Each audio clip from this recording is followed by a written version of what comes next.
El 16 de julio de 1950, el recién inaugurado Estadio Maracaná de Río de Janeiro latía al ritmo de 200.000 almas exaltadas. En las tribunas ondeaban banderas, sonaban tambores y la euforia colectiva predecía un carnaval de victoria. Nadie imaginaba que en cuestión de minutos aquel coloso vibrante se convertiría en una catedral del silencio. Ese silencio sepulcral tras el pitazo final fue el más estrepitoso silencio de la historia del fútbol. Aquella final de la Copa Mundial de 1950, conocida desde entonces como el Maracanazo, trascendió lo deportivo para convertirse en un mito cargado de significados sociales e históricos. Este no es el típico video del Maracanazo que se centra únicamente en lo futbolístico. Acá haremos contexto histórico, social, político, qué significó por Uruguay el triunfo, qué significó para Brasil la derrota, qué significó el Maracanazo en la historia del fútbol, porque es una de las grandes hazañas en la historia del fútbol. Y aunque haya pasado muchísimo tiempo, nunca es tarde para seguir recordando. 12 años habían pasado desde el último mundial de fútbol. Debido a la interrupción causada por la Segunda Guerra Mundial, el mundo emergía de la conflagración bélica buscando normalidad, y Brasil fue elegido como sede. En 1950 era una nación ansiosa por mostrarse al mundo. Había adoptado el fútbol como parte integral de su identidad nacional durante las décadas previas, al punto de considerarlo casi una religión y un factor de unidad nacional. El hecho de ser anfitrión se vio como un gran honor y una oportunidad de demostrar el progreso y la pasión brasileña. Era también una etapa de cambios políticos y sociales. Brasil había salido de un gobierno con tintes dictatoriales en 1945 y se encaminaba como joven república que ansiaba proyectar modernidad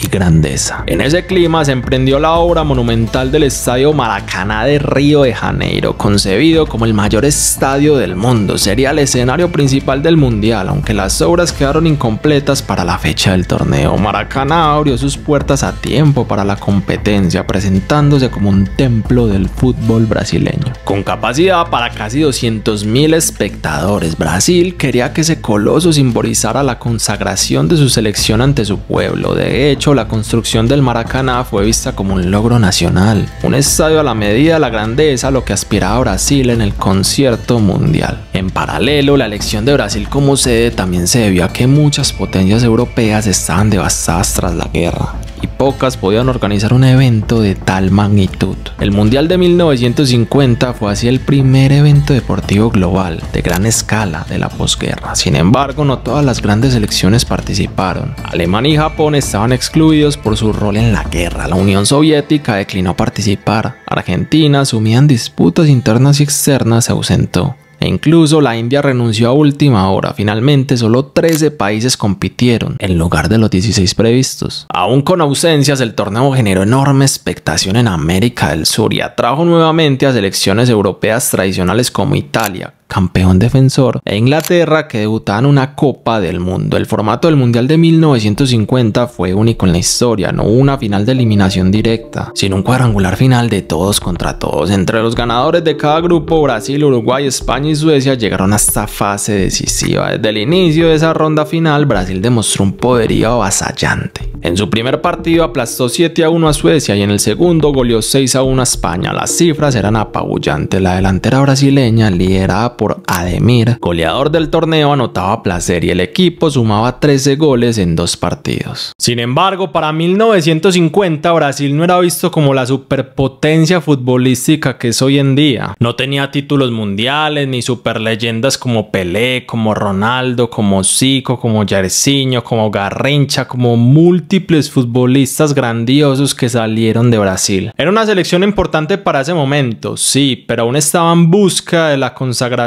global. Uruguay, en contraste, sufrió mucho más en sus encuentros. Empató 2-2 con España, remontando un marcador adverso, y venció con dificultades 3-2 a Suecia, remontando nuevamente en el segundo tiempo. Aún así, esos resultados dejaron a Brasil en la cima del grupo con 4 puntos y Uruguay con 3 puntos al llegar a la última jornada. El partido entre brasileños y uruguayos de la última fecha del cuadrangular se convirtió de facto en la final del campeonato. Brasil solo necesitaba un empate para proclamarse campeón mundial, mientras que Uruguay estaba obligado a ganar para arrebatarle el título. El favoritismo hacia Brasil no podía ser mayor, eran locales y sus exhibiciones goleadoras habían desatado la euforia de la afición. La prensa brasileña prácticamente descartaba cualquier cualquier posibilidad de Uruguay, percibiéndolo como un rival inferior destinado a sucumbir ante la ofensiva arrolladora de Brasil. Hoy es fácil decir que Brasil tenía todas las de ganar, es impensado que Uruguay le arrebató el título en esas circunstancias, pero acá hay que dar un poco de contexto histórico. Uruguay era el vigente campeón olímpico y mundial. Campeón olímpico y mundial en 1924 y 1928. Francia y Ámsterdam, y era campeón mundial en 1930, ganando la final a Argentina. Era una selección muy respetada y muy importante en el mundo.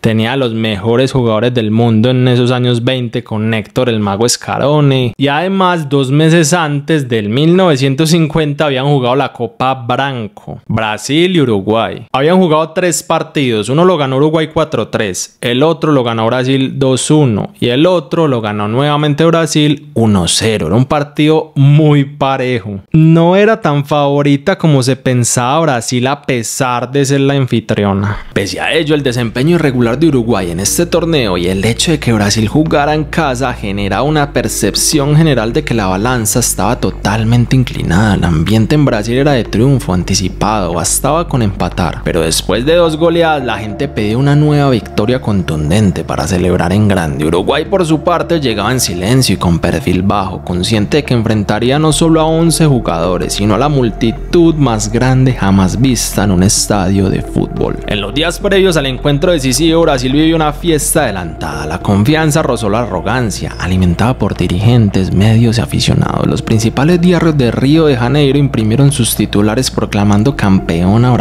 antes de que se jugara el partido. Brasil vencerá, la copa será nuestra, anunció el diario do Rio. El periódico O Mundo ya tenía en portada Brasil campeón mundial de fútbol de 1950. La ciudad se engalanó. Para unos festejos que se daban por seguro, se prepararon carrozas alegóricas listas para encabezar un carnaval de victoria, y el propio estadio Maracaná fue decorado con pancartas que rezaban homenaje a los campeones del mundo. Más de 500.000 camisetas con la inscripción Brasil campeón del mundo de 1950 fueron puestas a la venta y se agotaron antes del partido. Incluso las autoridades acuñaron monedas conmemorativas grabadas con los nombres de los futbolistas brasileños, inmortalizándolos como campeones antes de tiempo. El ceremonial oficial también pecó de exceso de confianza. Una banda de música militar esperaba en Maracaná para tocar el himno del vencedor, pero a sus integrantes ni siquiera se les entregó la partitura del himno uruguayo, pese a que se consideró innecesario contemplar esa posibilidad. En su repertorio tenían lista una marcha titulada Brasil campeón, compuesta especialmente para el triunfo local. La atmósfera era tan triunfalista que hasta muchos uruguayos lo daban por hecho. Según se cuenta, horas antes del partido, algunos diplomáticos de la embajada uruguaya en Brasil visitaron a su selección para pedirle una derrota digna, sin goleada. El mensaje implícito era: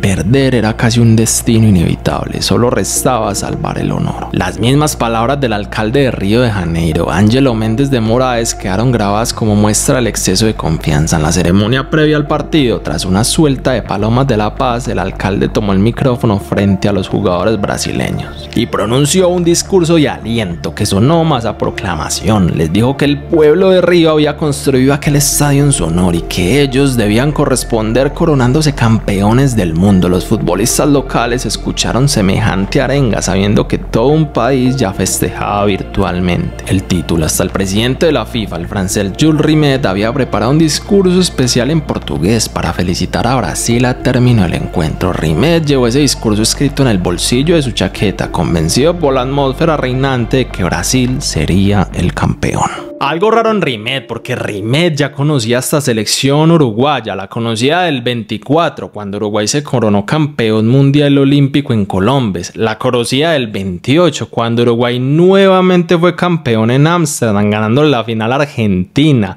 y la conocía de 1930 en el primer mundial que él organizó en Uruguay, y donde Uruguay fue campeón, ganándole otra final a Argentina. En resumen, Brasil ya cantaba victoria antes de jugar. Esta presunción colectiva sería luego vista como un error fatal, una lección deportiva imborrable. Del lado uruguayo, el ambiente era diametralmente opuesto. Los jugadores sabían que nadie apostaba por ellos. Antes de salir al campo aquella tarde en el vestuario visitante del Maracaná, el técnico Juan López había planteado una táctica conservadora: jugar a la defensiva para intentar evitar una catástrofe similar a la sufrida por Suecia o España ante Brasil. Pero el capitán uruguayo Obdulio Varela, personificación de la garra charrúa y líder natural del equipo, tenía otros planes. El negro jefe, como llamaban a Varela, animó a sus compañeros a no achicarse. Juancito López es un buen hombre, pero ahora se equivoca. Si jugamos para defendernos, nos sucederá lo mismo que a Suecia o España, les advirtió, convencido de que entregar la iniciativa sería suicida. Varela decidió que Uruguay saldría a jugarle de tú a tú a Brasil con valentía para escribir su propia historia. Instantes antes de saltar al césped, mientras el equipo esperaba en el túnel de vestuarios, los uruguayos sentían como el estruendo de la multitud hacía temblar las paredes. Muchos estaban nerviosos ante los 200.000 espectadores locales, cifra estimada extraoficialmente, que rugían en las gradas. Fue entonces cuando Obdulio Varela pronunció una frase legendaria: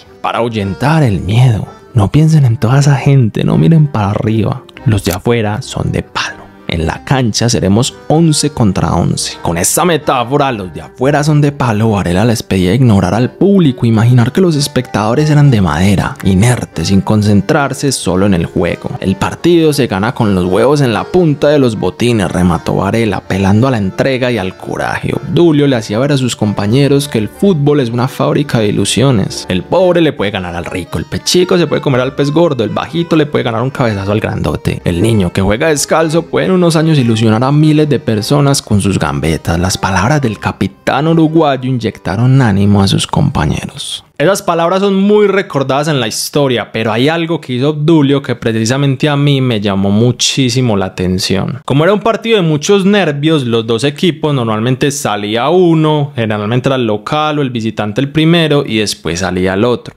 Pero Obdulio en ese caso hizo un gesto que para mí fue un jugador experimentado y que marcó un punto de quiebre en ese partido, porque era un partido de muchos nervios. ¿Qué pasó? Cuando iban a salir al campo y Brasil iba a salir, Obdulio contuvo a sus compañeros y dijo: venga, salgamos apenas salga Brasil. Y cuando salió Brasil al campo, los jugadores uruguayos también salieron. Entonces no hubo abucheo, porque como empezaron a aplaudir a la selección brasileña, también se pensaba que están aplaudiendo a la selección uruguaya, cuando no lo están aplaudiendo a ellos, sino que a la selección brasileña. Pero eso psicológicamente afectó mucho en los jugadores y no sintieron esos nervios, porque imagínense Uruguay salir al campo y 200.000 personas abuchando en jugadores. Obviamente eso impone respeto, y como era un partido de muchos nervios, este gesto de Obdulio para mí fue importantísimo. La celeste saltó al campo con la determinación de desafiar lo imposible. Aquella charla de vestuario se convirtió en parte esencial de la mística del maracanazo. La pequeña Uruguay no se rendiría sin pelear, no importaba cuán gigantesco fuera el reto. A las 15 horas el árbitro inglés George Reader dio inicio al partido final del Mundial de 1950 ante un Maracaná repleto. Brasil, vistiendo su camiseta blanca entonces, salió a imponer su juego ofensivo de inmediato. Tal como había ocurrido en sus partidos previos, los locales arrinconaron a su rival con una presión asfixiante desde el primer minuto. Los delanteros brasileños Ademir, Cicinho, Jair y Chico hilvanaban ataques con velocidad y habilidad. Del otro lado, los celestes se defendían con disciplina y contaban con la seguridad del arquero Roque Gastón Maspoli, quien en esa primera mitad se erigió como una muralla entre los numerosos remates brasileños. Cada tajada de Maspoli alimentaba la confianza uruguaya. Los minutos pasaban y el ansiado gol local no llegaba. Para la torcida brasileña, mal acostumbrada a ver goleadas, el 0-0 al descanso resultó incómodo. Además, Uruguay tuvo más oportunidades de gol en el primer tiempo. Reinaba cierta frustración y murmullo de impaciencia en las tribunas, aunque el empate seguía sirviendo para el título. Al inicio del segundo tiempo, Brasil por fin rompió la paridad. A los 2 minutos de la reanudación, 47 en el cómputo global, Friaca marcó el 1-0 para Brasil con con un disparo cruzado. El Maracaná explotó en un grito ensordecedor de alivio y alegría. Se lanzaron juegos artificiales, el público saltaba y bailaba. La fiesta que llevaba días preparándose estalló en ese instante. En medio de la algarabía, los jugadores brasileños se abrazaron convencidos de que la copa ya era suya. Sin embargo, mientras el estadio entero bramaba, un hombre mantenía la cabeza fría: Obdulio Varela, el capitán uruguayo. Tras ver a sus compañeros algo abatidos por el gol, tomó el balón en el fondo de la red y caminó lentamente hacia el centro del campo. En lugar de reanudar de inmediato el partido, Varela se dirigió al árbitro asistente para protestar por una supuesta posición adelantada en la jugada de gol. La protesta fue en apariencia inútil. Los árbitros no hablaban el idioma de Obdulio y la escena se volvió casi que una coreografía de gestos, señalamientos y miradas. Pero quizás no hacía falta hablar,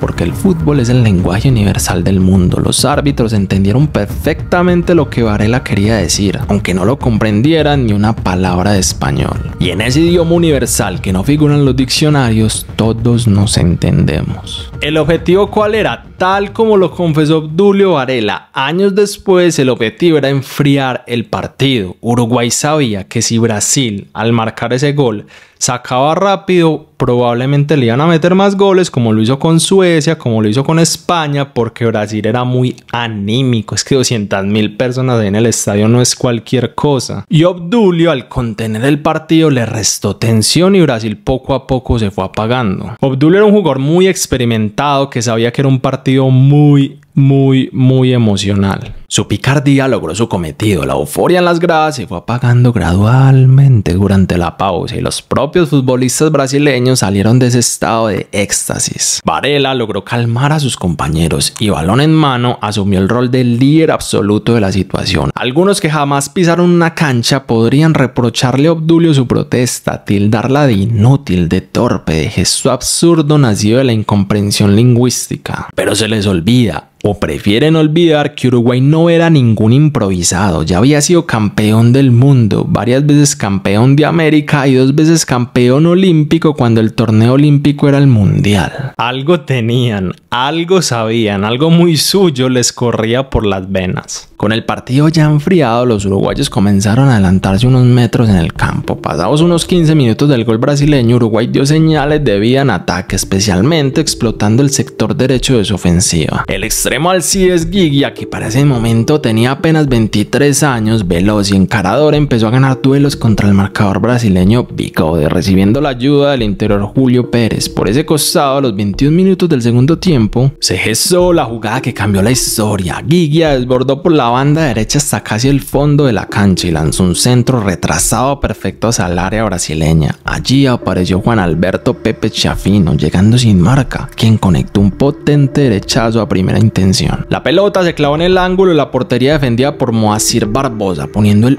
1-1 en el marcador. El impacto emocional fue enorme. El estruendo inicial dio paso a un silencio casi tangible entre el público local. Algunos uruguayos presentes gritaban el gol, pero la inmensa mayoría enmudeció. Por primera vez en Brasil veía peligrar el título. Por primera vez en toda la historia de la humanidad, el silencio se podía escuchar. Para la hinchada y la prensa, Brasil no podía ser campeón simplemente empatando, necesitaban ganar para validar su supremacía. Esa ansiedad brasileña abrió espacios que Uruguay comenzó a aprovechar. El equipo celeste, bien plantado en defensa, resistió los embates y contraatacó cuando tuvo oportunidad. Cada minuto que pasaba aumentaba la tensión en el estadio. El temor al fracaso empezaba a asomar en los rostros locales, mientras la ilusión crecía en los uruguayos. Y entonces ocurrió lo inimaginable. Minuto 34 de la segunda mitad, Obdulio Varela recuperó un balón en la mitad de la cancha y habilitó rápidamente al Alcides Gigia por la punta derecha. Gigia avanzó a toda velocidad, combinó con Julio Pérez en una pared corta y recibió de vuelta la pelota cerca al área. El delantero uruguayo, con su característica picardía, amagó repetir la jugada del primer gol. Parecía que levantaría la cabeza para centrar al medio y engañó al defensor Bigode, a quien ya había superado en el desborde. Gol de Uruguay.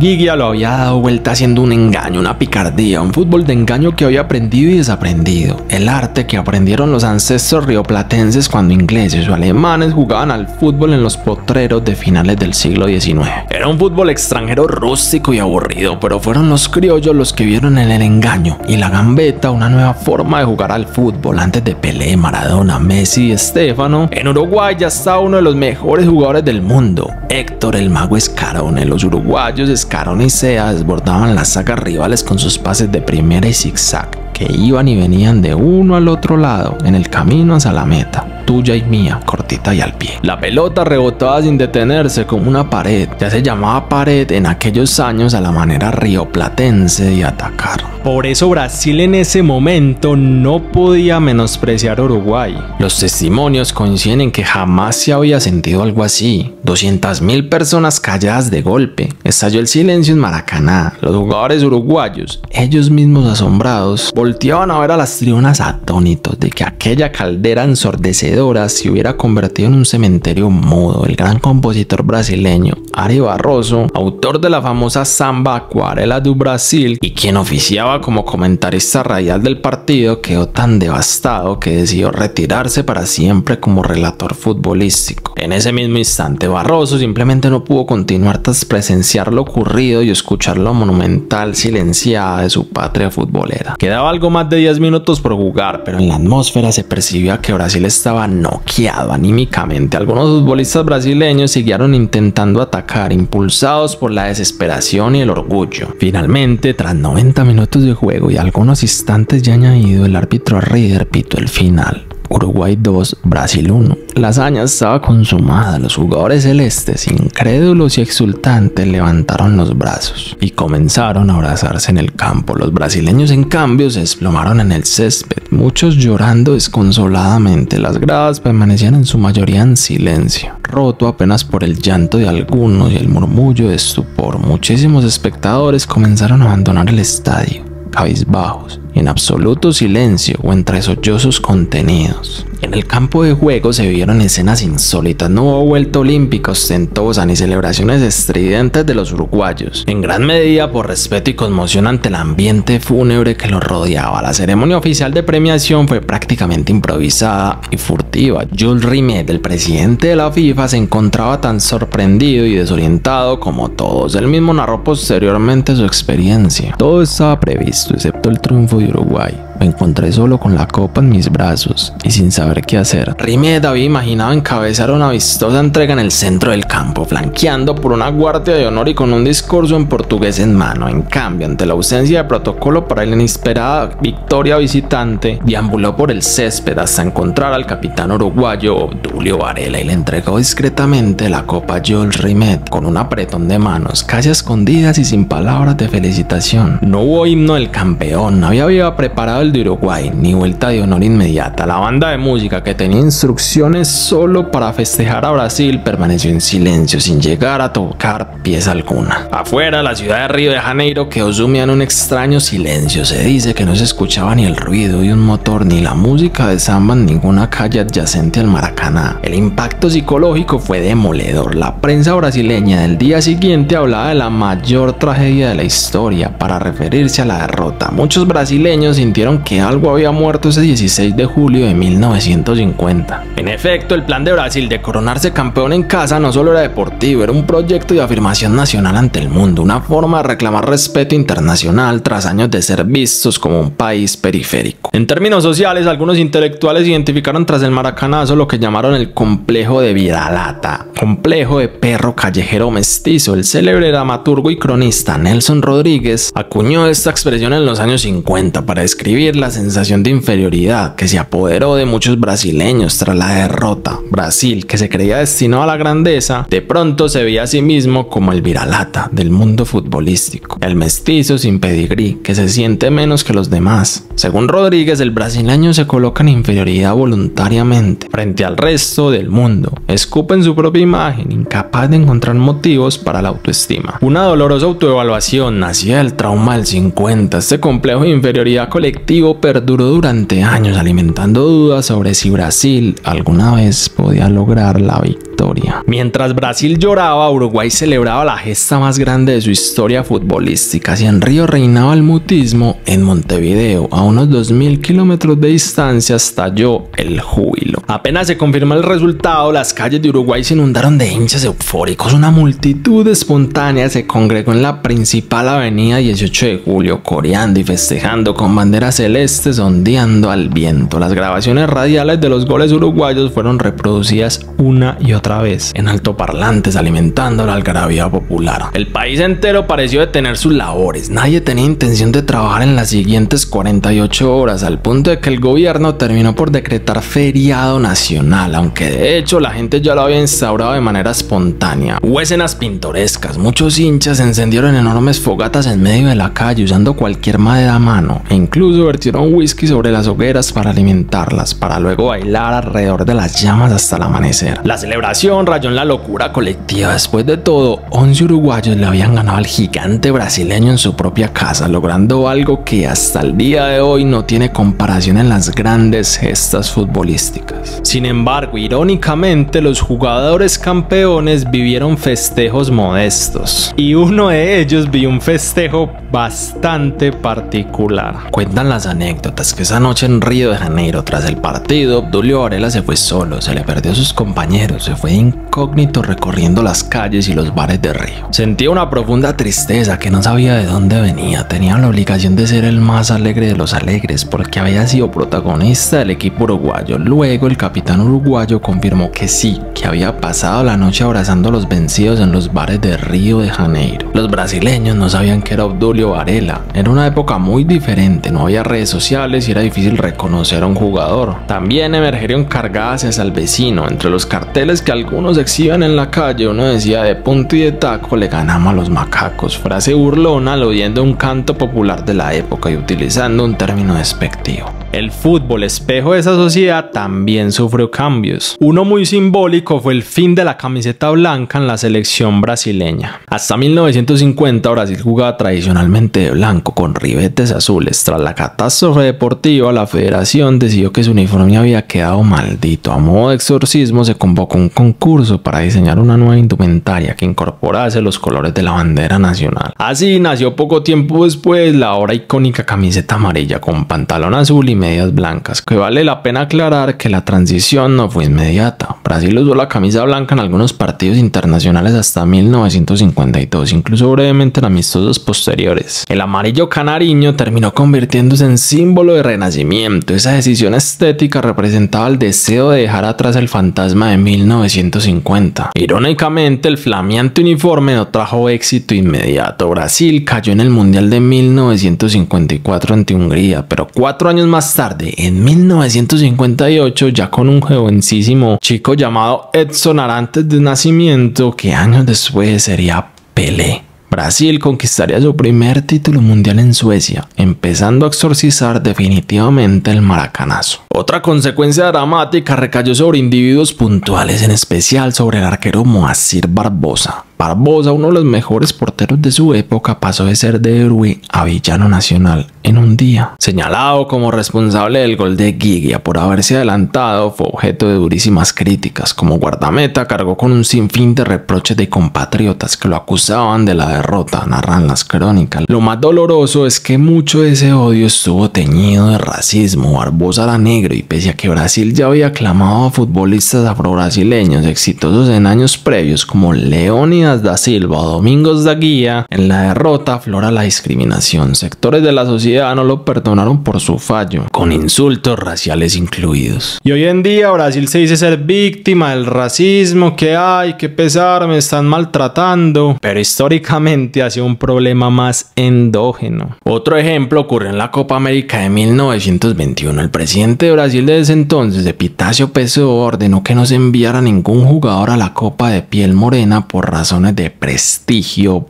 patrio. Y así múltiples ejemplos de cómo en Brasil el racismo fue un problema muy caldeante durante mucho tiempo. Barbosa cargó con esa cruz por el resto de sus días. Ningún otro jugador brasileño sufrió tanto ostracismo. Se cuenta que hasta décadas más tarde compañeros suyos de profesión seguían tratándolo como un paria. Por ejemplo, en 1993, 43 años después, Barbosa quiso visitar a la selección brasileña para dar ánimo al portero Tafarel. Antes de un partido contra Uruguay, el entonces técnico Mario Zagallo le prohibió la entrada por considerarlo un yeta, que en lenguaje digital de redes sociales de 2025 significa mufa, es decir, de mala suerte. Barbosa terminó expresando con amargura su dolor. En Brasil la pena máxima son 30 años de cárcel, pero yo he cumplido con una condena de más de 50 años. Esta frase estremecedora la dijo poco antes de morir, sintiendo que nunca se le perdonó aquella tarde de 1950. Una leyenda urbana dice que en un intento simbólico de liberarse, Barbosa llegó a llevarse los postes del arco del Maracaná, que fueron sustituidos tiempo después del partido, y los quemó en una fogata en su patio, buscando purgar el infortunio. Ni así encontró verdadera paz. Falleció en el año 2000 con la triste fama de arquero maldito. Barbosa se convirtió en la víctima humana más emblemática del maracanazo, reflejando los prejuicios de una sociedad que necesitó chivos expiatorios para su dolor. No solo Barbosa sufrió, el técnico Flavio Costa también fue blanco de críticas feroces por planteamiento y elección de jugadores. Tal fue el temor de Costa, la reacción violenta del público, que según rumores esa misma noche escapó del estadio disfrazado de mujer, con ropa de empleada doméstica o niñera, para no ser linchado. Asimismo, el alcalde Ángelo Méndez de Moraes, el mismo que había felicitado antes de tiempo, vio como en sus días posteriores hinchas furiosos derribaban a golpes un bulto con su imagen frente al Maracaná, culpándolo simbólicamente de la mala suerte atraída por su jactancia. Brasil entera buscaba explicaciones y culpables para procesar la catástrofe deportiva. Ese contraste acrecentó el orgullo nacional uruguayo. Los campeones de 1950, Obdulio Varela, Giga, Shafino, Máspoli, Julio Pérez, entre otros, se convirtieron en héroes eternos, nombres venerados en el imaginario popular. Cada 16 de julio en Uruguay se recuerda con emoción la hazaña del Maracaná. La palabra maracanazo pasó a la jerga deportiva para significar cualquier victoria épica del débil sobre el poderoso, y Uruguay la ostenta como insignia propia. Sin embargo, el legado no fue solo color de rosas. Algunos analistas uruguayos señalan que vivir tanto tiempo anclados en la gloria de 1950 pudo tener un efecto contraproducente a largo plazo. El maracanazo condenó a los uruguayos a vivir en nostalgia perpetua. Del dolor nació la luz. 20 años después, Brasil tendría en su haber 5 copas mundiales y Uruguay quedó con la nostalgia. Oscar Washington Tavares, histórico técnico uruguayo, reflexionó que para las generaciones posteriores de futbolistas charrúas se transmitió sublimemente el mensaje que ningún logro podría compararse al de aquellos campeones del Maracaná. Es decir, que el listón quedó tan alto que por mucho tiempo Uruguay vive el recuerdo, como si la epopeya del 50 hubiera congelado la vara del éxito. De hecho, Uruguay no volvió a ganar un mundial desde entonces. Obtuvo el cuarto puesto en 1954 y repitió semifinales en el 70 y en 2010. La sombra largada del maracanazo quizás pesó en la identidad futbolística uruguaya, generando orgullo pero también añoranza permanente